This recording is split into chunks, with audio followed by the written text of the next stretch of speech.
নমস্কার দর্শক বন্ধুরা, আমি ঘরোয়া রান্নাঘর থেকে অপর্ণা বলছি। আমার অনেক প্রিয় প্রিয় দর্শক বন্ধুরা, আজকে একটা নতুন রেসিপি নিয়ে আবার আপনাদের সামনে হাজির হয়েছি। আমি এর আগে ব্রেড, পিৎজা সব দেখিয়েছি।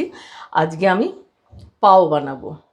এই পাও ডিনার পাও বলতে পারেন, বড়া পাও বলতে পারেন। এই পাও দিয়েই ওরা বড়া পাও বানায়, অন্যান্য সব রকম আইটেম। এটা পাওটা কিভাবে বানাবো আসুন সেটা দেখিয়ে দিই। পাউরুটি দেখে সকলে খুব খুশি হয়েছে, অনেকে শিখেছেন, অনেক জানতে চেয়েছেন, জানিয়েছি। এবার বড়া পাওটা দেখিয়ে দিই কীভাবে বানাবো। এই পাও বানাতে প্রথমে আমাকে 1 কাপ ঈষদুষ্ণ দুধ,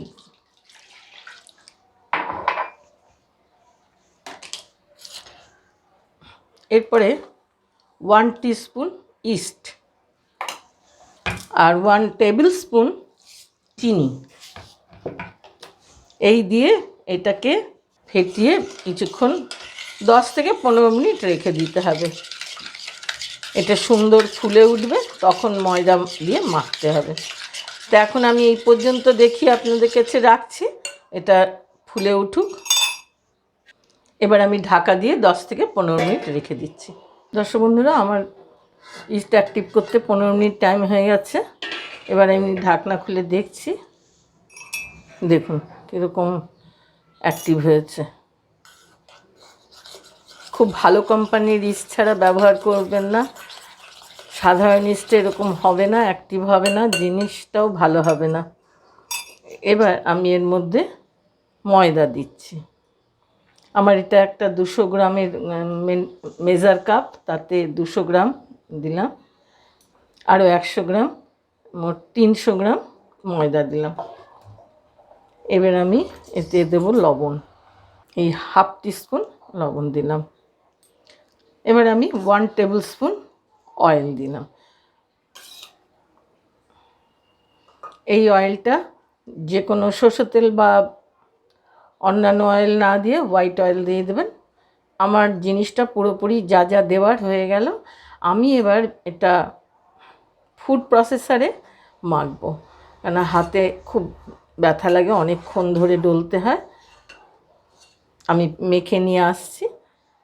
অনেক বড় বড় কোম্পানির ফুড প্রসেসর আপনি বাজারে পাবেন বন্ধুরা, আপনারা দেখে পছন্দ মতো করে নেবেন। কোনো কোম্পানির ব্র্যান্ড আমি দেবো না।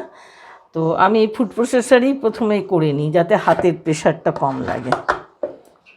এবার ব্লেডগুলো খুলে ময়দার ডোটা বের করে নেব। দর্শক বন্ধুরা, আমার ডোটা এই যে বের করে নিয়েছি। এবার একটুখানি ডলে নেব, আর একটু তেল দেবো।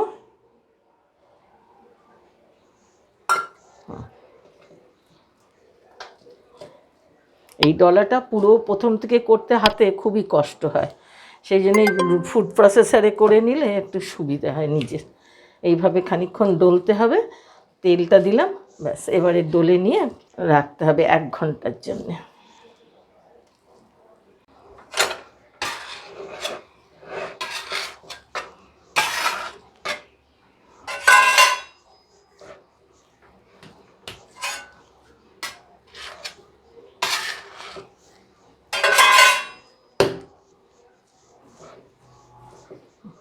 আমি এই যে বাটিতে ময়দাটা মেখেছিলাম, এরই মধ্যে একটু তেল মাখিয়ে নিয়ে ডোটা রাখবো অ্যাক্টিভ হওয়া পর্যন্ত, 1 থেকে 1.5 ঘন্টা।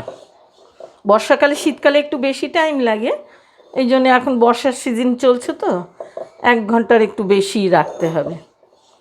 আমার এটাতে তেল মাখানো হয়ে গেল। এবার ডোটা আমি তুলে নিই।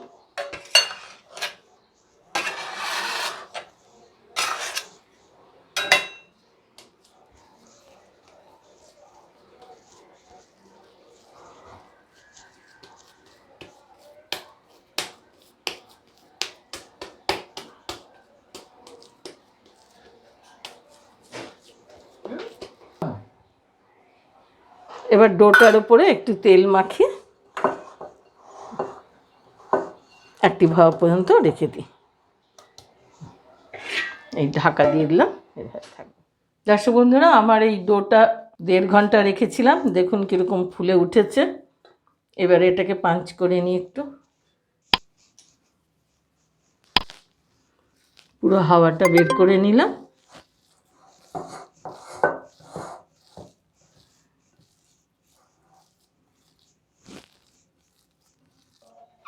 আমি এই টিনটাকে গ্রিস করে নিচ্ছি ভালো করে, যাতে পাউটা উঠে আসে চট করে।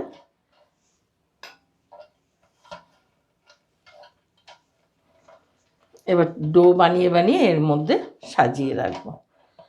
যার যেমন মাইক্রো সেরকম বড় ছোট বেকিং ট্রেগুলো দরকার। আমারটা ছোট হবে, এর থেকে বেশি বড় থাকলে আপনারা আপনাদের মাইক্রো হিসাবে ট্রে কিনবেন, লাগাবেন সেই রকম হিসেবে।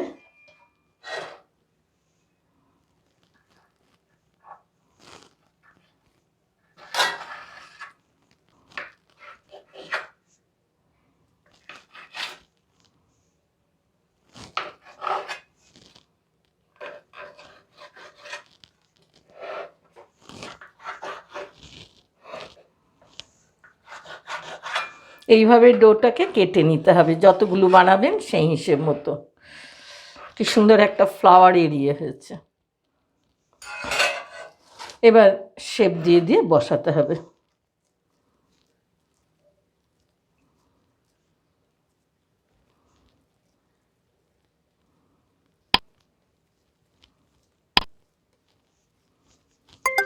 শেপটা আপনারা লম্বাও দিতে পারেন বা গোলও দিতে পারেন। এইভাবে সাজাতে হবে পরপর। এমনি সারফেসের ওপরে রেখেও এরকম করে করে গোল করতে পারেন, যেটা যার সুবিধা হয়।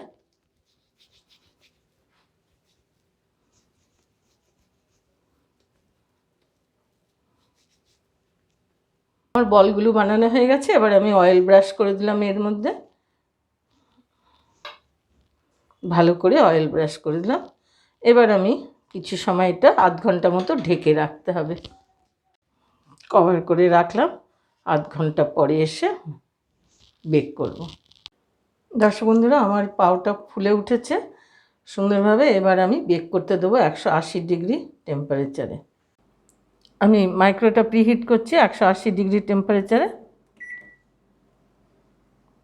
স্টার্ট দিলাম, হিট হোক।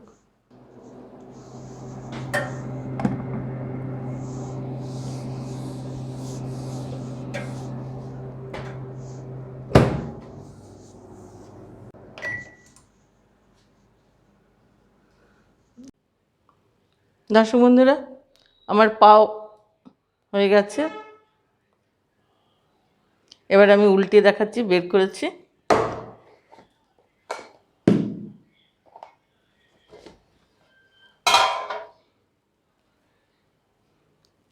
একদম নরম হয়েছে।